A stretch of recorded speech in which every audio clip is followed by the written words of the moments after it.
Hi, everybody. We have yet another Poppy's Cucina for you. Yeah, I've been busy in the kitchen, and I even made a loaf of bread, because why not? So, I'm sure you've all heard about the Cacio e pepe craze. You know, it's such an easy pasta dish to make, and it's so delicious and so full of flavor. I know Lulu loves it. Yeah, look at that smile. But I'm going to do a little bit of a twist on it. Have you ever had cacio e pepe polenta? I know it sounds weird, but oh so yummy and oh so easy to make. Little time consuming, not gonna lie. But if you want to see how we make it, just keep watching. Yeah. Yeah. Yeah, we're not having pasta Lulu. I'm sorry. I'm sorry. So to start, you're gonna bring 4 cups of water with 1 teaspoon of salt to an almost boil. So once your water looks like this, like a really hard simmer, you're gonna need 1 cup of your dried cornmeal, but you only want to add about a third of a cup at a time. So sprinkle that in, and then you want to quickly whisk it so you don't get any clumps. Right, so once that's fully incorporated, and you're satisfied that there's no lumps, you can add the next third.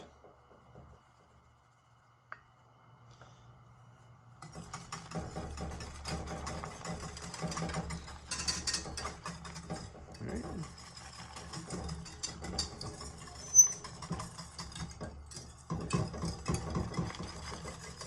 No lumps, we're looking good, so now we can put the rest.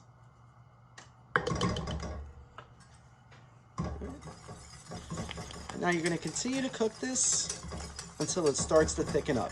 And then you're going to trade your whisk for a wooden spoon.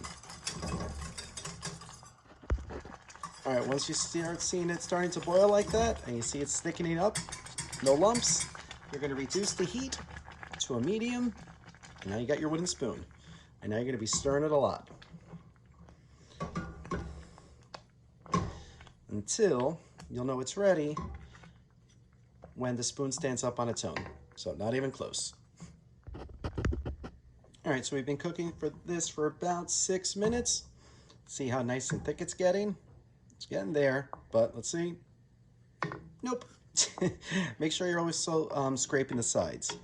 All right. All right, so it's been a few more minutes. You can see it's really thick now. Let's see if it's the spoon test. All right, almost. But this is a good time now to add your pepper. So for the cacio e pepe, it's all about the pepper and the cheese, of course. But you want to add fresh cracked black pepper.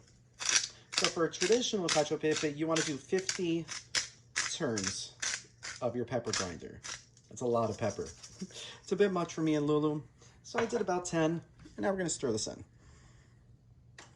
So much flavor. Ugh. All right, so it's been a few more minutes. Now let's see if it feels really thick. Let's see if it's going to stand up to the spoon test. Let's see. Yay, we're done. All right, so now at this point, you're going to add 4 tablespoons of butter. You can use unsalted or salted. I'm using salted, so I won't have to add that much more salt after.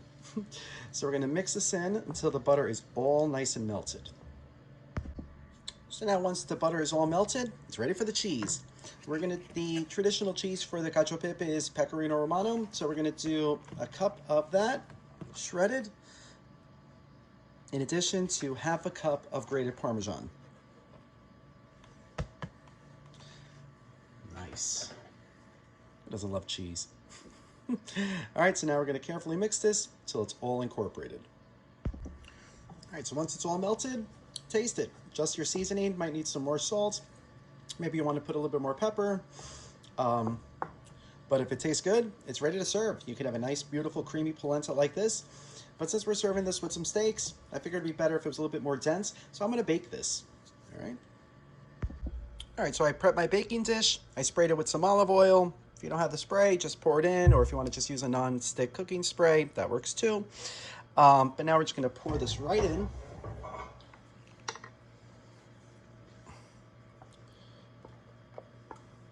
Look how beautiful it looks. See how creamy that is? Oh, so amazing. And really, just, simple ingredients. Not hard to make. And it cooks pretty quick. And it's one of those dishes that people, like if you're serving it, they're all like, wow. You're like, yep, I made this from scratch.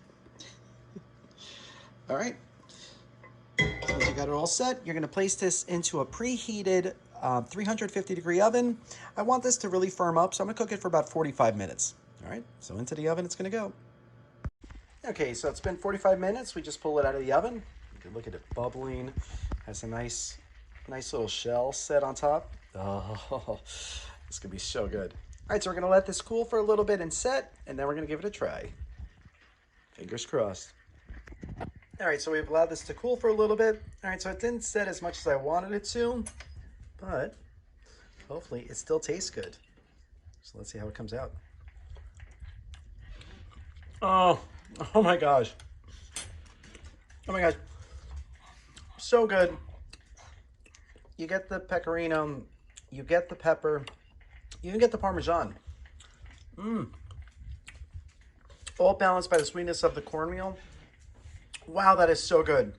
It's cacio e pepe, but in polenta form. But it is so delicious.